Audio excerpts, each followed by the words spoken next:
Growing up, my uncle gave us the same gift every year. 1 ounce Troy ounce silver dollar, Walking Liberty silver dollar, for years upon years upon years. And then one year he switched to gift cards and he said, well, I guess you know how much silver costs now. So, there you go. But we got these, my brothers and I got these silver dollars year. And we kept them, variously in our rooms, in our sock drawer, or wherever. And then when we went off to college, we kind of just left them at my parents' house. And didn't quite forget about them, but, we weren't keeping them around everywhere. Then when my little brother went to find the funds to propose to his then girlfriend, now wife, he remembered all these silver dollars. Of course, he remembered more that belonged to him than I remembered belonging to him. And it just so happened, luckily for him, that was a good fall for silver prices. It jumped twice as much, and then right after he proposed, it went back down. So he got a really nice ring for his now wife. But he didn't ask us. He didn't take it upon him. He took it upon himself, rather, to figure out and divide the inheritance of this silver dollars between all of us brothers. And so now we finally, my older brother and I, went and got the rest of them, and we split what remained, and Matt gets none of it. He took it upon himself. Matt took it upon himself to be the arbiter, the divider amongst us siblings. So, in our gospel here, someone stands up and asks Jesus, hey, tell my brothers to divide the inheritance with me. Be an arbiter, a divider, you might translate it.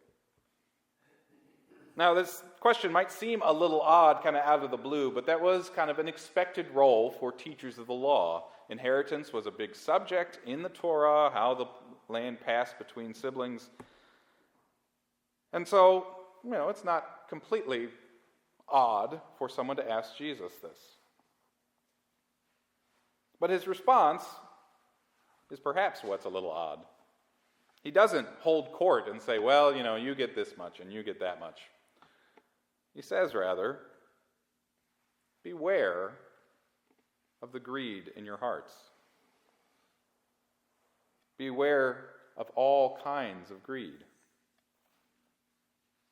Because surely this, person stood up not because he thought that he needed a fair shake, but because he needed more. Otherwise, why would Jesus respond like he does?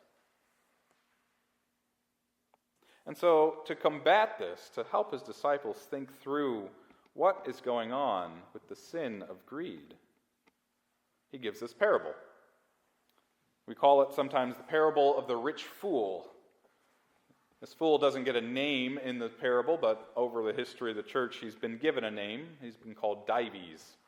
I don't know where it comes from, but it's in the tradition, so if you read about it someday, now you know.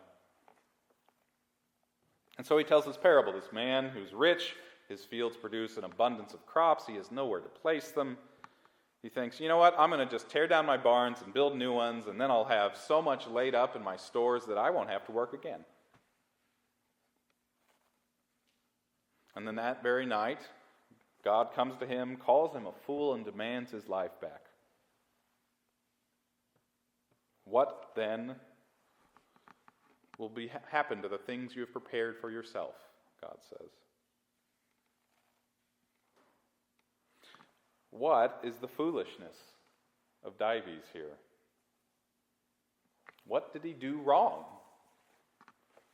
The land was his. He's not stealing. The produce then of that land was his. The barns were his. Wasn't he allowed to do what he wanted with it? Well, yes and no. The foolishness of Dives is not that he did something with what was given to him. The foolishness is that he forgot where his life and his gifts and his wealth were from. The foolishness is that he seemed to think that his life consists in crops and food, and that is the only thing he needs to continue and to live for a long time. Ample goods laid up for many years. Relax, eat, drink, be merry.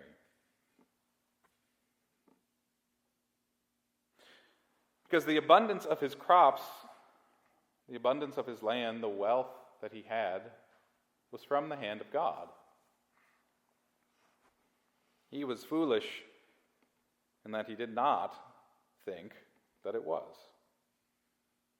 And in fact, his very life was a gift that belonged to God. And so God can demand it back just as quickly as he gave it. And so try as he might, Dives finds that he cannot keep himself safe and keep his life safe through his wealth and his possessions. He is foolish in that he places his trust not in God and his provision, but rather in his many possessions and wealth. This is greed. As Paul says, greed is idolatry. Very rarely is Paul kind of that direct about what's going on here, but he says, avoid greed, it is idolatry. And it's idolatry because what it tries to do is ground and establish and keep our lives safe, not through our trust in God, but rather through the accumulation of our wealth, of our possessions. In its many forms, greed is all about replacing the Creator with the creation. It's about trying to fulfill our lives and keep them safe by physical means and not through God. Because Jesus points out, our life does not consist in the abundance of our possessions. What constitutes our life, what makes us alive, is not what we have, but rather God. God is our very life. And as Paul points out, for us Christians, our life is hidden with Christ who is above in heaven. Our physical wealth is a gift from God, but it does not secure our life. Christ alone has saved us. And so for Dives in our parable, the abundance of his crops, which he did not cause to grow, well, they kind of belong to him. But really they are, again, a gift from God. And being a gift from God, then, God has some expectations about how to use them. The Old Testament is very clear over and over again that the land that Israel was seeking to possess is not theirs, but God's. And so there was a certain way that you were to act toward it. You gave it a rest. You didn't plant things every 7th year so that not only you and your animals, but the land itself could take a rest. You didn't harvest all the way to the edges of the field, but you left some off to the side, the gleanings of the field, so that those who were poor could come by and take what they needed from your abundance.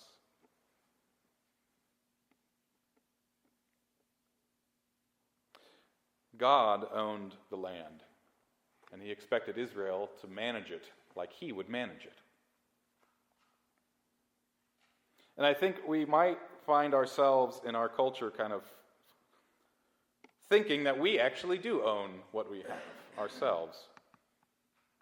You know, we endeavor to buy houses and pay off mortgages and maintain our little half-acre or whatever it might be.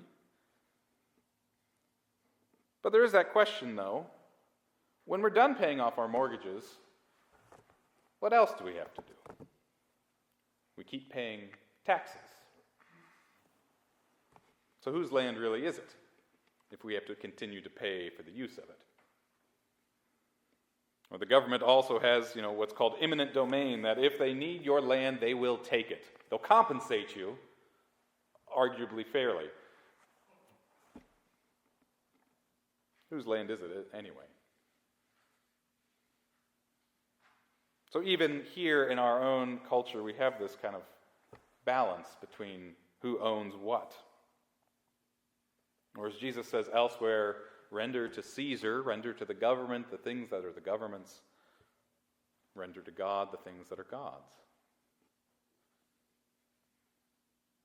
And I think this point is the harder one for us today.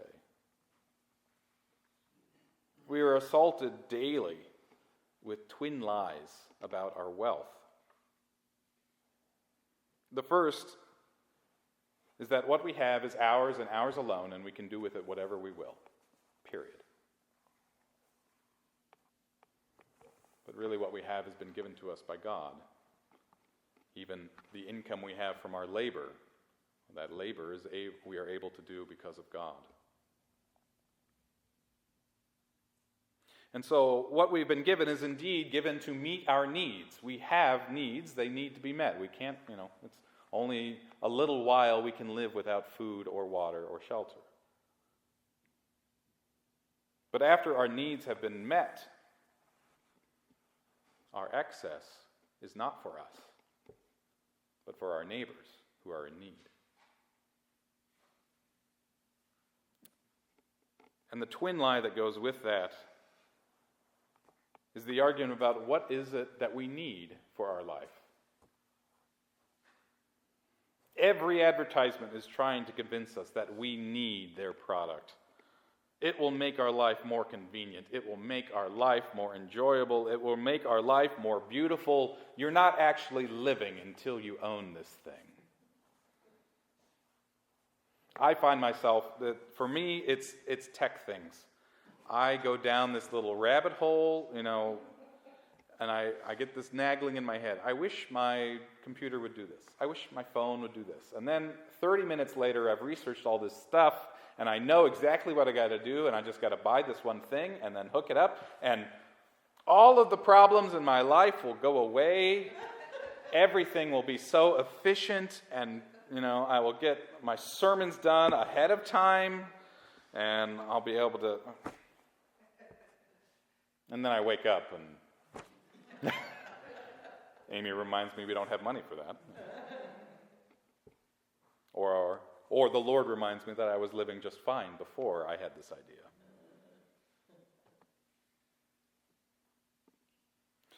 We are assaulted daily by greed, trying to inflame in us the passion to say we don't have enough, and what we have is ours and ours alone. We are assaulted daily with people trying to sell us something and reminding us and trying to tell us that you are not safe, your life is in danger, your life is not enjoyable, you need this thing for the low price of $25.95.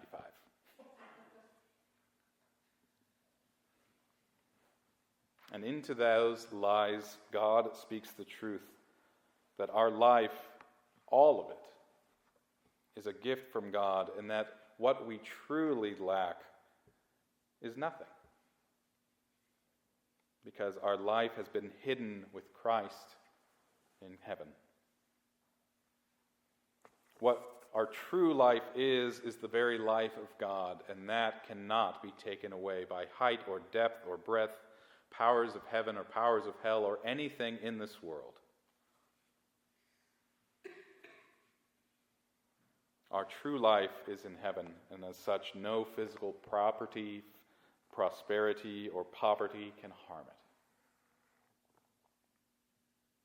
And so with our life thus safe and secure above, we can begin to reframe what our needs actually are. We can begin to think, maybe I don't need that today.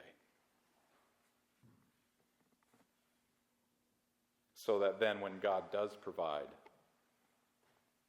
we won't have the desire to sit on our riches and tear down our barns and build bigger investment accounts. But rather we will see that our needs have been met by His glorious provision, and that what He gives us is so that we may go and provide for our neighbors in the name of God. May Christ, who is above, enthroned in heaven, continue through his Spirit to prune our hearts of this deep greed, that we might take our gifts and share them with those who need them. Amen.